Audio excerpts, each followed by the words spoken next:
Bonjour les amis, aujourd'hui on va jaser de test bench à wet bench. Qu'est-ce que c'est? On va regarder ça maintenant. Et bien voilà les amis, test bench. Voici un test bench. Celui-ci c'est le premier que j'ai eu il y a peut-être 3 ans, entre 3 et 4 ans. C'est le premier que je me suis procuré. C'est un petit test bench fait de bois et d'acrylique. Et puis, c'est commode, mais on voit que c'est pas tellement gros. On peut pas... Aujourd'hui, les motherboards sont plus gros, on a plus de matériel. Mais celui-ci, comme test bench, c'est correct. On peut mettre des cartes graphiques, mettre un petit motherboard. Si on voit, ça bouge. C'est pas vraiment solide. Mais quand même, ça fait le job. Il n'y a pas de bouton power. Donc, on fait ça soi-même. Mais c'est quand même commode. Celui-ci, j'ai acheté, pour la première chose, j'ai acheté le motherboard, j'ai payé 49 $. Le processeur AMD, j'ai payé 54 $. J'ai mis 8 GB de mémoire. Je pense que j'ai payé 79 $. La carte graphique, 83 $. Mais je n'étais pas obligé d'en mettre une parce qu'il y a le graphique sur le motherboard ici. VGA et DVD-ID. Et puis, Power Supply, je pense que j'ai payé 39, je ne me trompe pas, c'est un petit Power Supply. Et puis, un lecteur DVD.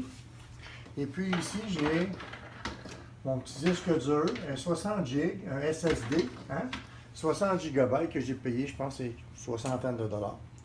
Ça, c'est des petites lumières, ça n'a aucun rapport.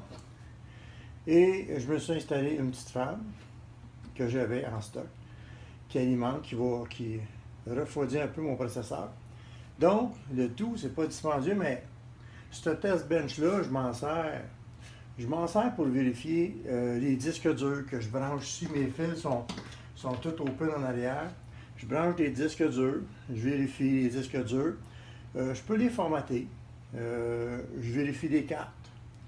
Donc, c'est un bon petit test bench. Mais évidemment, c'est pas très gros. Et puis, évidemment, pour le water cooling, c'est peut-être pas la chose idéale. Maintenant, on va regarder un peu.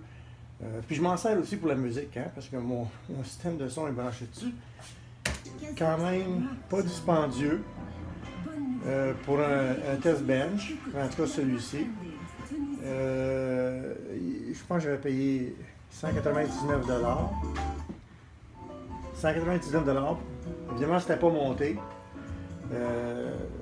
Mais maintenant, ça vaut peut-être plus la peine d'en acheter un. Il faut peut-être prendre un nouveau, plus solide.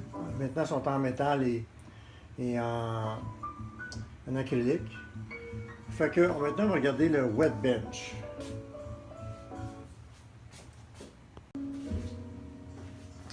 Voici ce que je vous parlais, le wet bench. Évidemment, je l'ai pris blanc et jaune-orange. Ça fait la couleur un peu dans l'atelier. C'est la seule et unique raison pour laquelle j'ai pris cette couleur-là. Ce qui est fun, c'est qu'ici, on peut mettre le motherboard. On a les stand-up. Pour les grosseurs de motherboard, ça part du petit au très gros. C'est sans problème. Les cartes, on peut mettre ici des cartes graphiques.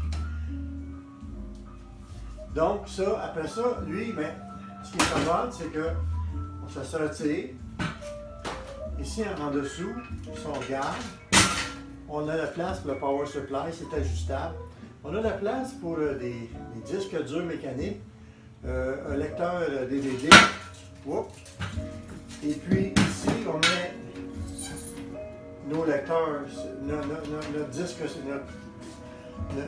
disque dur, notre SSD, juste collé là, parce que évidemment, ça c'est un test bench temporaire. Et puis en arrière ici, vous avez vu, quand ça se défait facilement. Pourquoi? Bien, parce que ici, on monte, j'ai monté ici un radiateur que je veux installer ici. Avec les radiateurs, on peut le mettre soit à l'intérieur ou à l'extérieur. Moi, je vais le mettre à l'extérieur avec les fans. Donc, ça va me dégager ici. Après ça, on a juste seulement qu'à l'installer ici. Et puis, sur le côté, je vais mettre mon réservoir qui va être branché à mon radiateur. Et puis, je vais mettre des tuyaux flexibles, évidemment, parce que c'est toujours temporaire. C'est toujours des motherboards différents qui vont aller dessus quand on monte une machine. Donc, je vais mettre les tuyaux avec, je me suis procuré un water block pour le Intel. C'est souvent les Intel. J'ai un water block aussi pour le AMD que je vais laisser là avec le liquide. Puis je vais mettre des disconnects, quick disconnect, pour ne pas avoir à changer les choses. Fait que le radiateur avec les fans, le réservoir, les tuyaux, le water block, pour le motherboard, vont toujours rester en place. Donc, j'ai juste à mettre les motherboards, les brancher, les essayer. Et puis après ça, il va y avoir aussi les tuyaux pour les cartes graphiques. Parce que un coup que le motherboard est vérifié, après ça, on passe à la première carte graphique. Et si on met un SLR, on passe à la deuxième carte graphique, qui vont être montés sur des border blocks. Donc, on va les refroidir eux aussi. Fait que c'est facile. On peut faire des changements, le mettre. Et voilà le wet bench. Fait que je vais installer un radiateur avec un réservoir. Et puis, on va regarder ça ensemble par après. Le wet bench, je vais installer un réservoir qui est ici. Donc, le réservoir va contenir le liquide qui va aller dans le radiateur. Et puis après ça, je vais me laisser installer les fittings et puis les tuyaux pour pouvoir terminer la job. Et ainsi qu'après ça, je vais pouvoir mettre un motherboard et commencer à faire des tests. Donc, et voilà le test bench, le wet bench, pardon. Je vais vous le montrer un peu plus tard avec les tuyaux et le liquide et le fonctionnement avec un motherboard.